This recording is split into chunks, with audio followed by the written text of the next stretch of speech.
सरा चलो ना। मुझे थोड़ा काम है। प्लीज। हमारा प्रोजेक्ट स्टार्ट करने के लिए सेक्रेटरी ने साइन कर दिया है, सिर्फ अनाउंसमेंट बाकी है, वो होते ही आ जाऊंगा। अब जाने दो प्लीज। मैं अपने लिए जो जिंदगी चाहता था वो पाने का वक्त आ गया है। इतना बहुत है हमारे लिए। तुम जिस मामूली सी जिंदगी में खुश रहती हो ना, वो मेरे लिए काफी नहीं है। मुझे सब कुछ चाहिए। तुम जाओ। मैं तुम्हारे बिना नहीं जाऊंगी। मेरे बिना? मैं तो मर्द भी नहीं हूँ ना। वैसे कभी अपने आप को तुमने आईने में देखा है?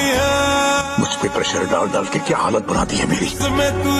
तुम्हें 5 लाख चाहिए ना? 50 लाख चाहिए? 5 करोड़? जो हुआ उसके लिए तुम भी कसूरवार हो कुमुदा।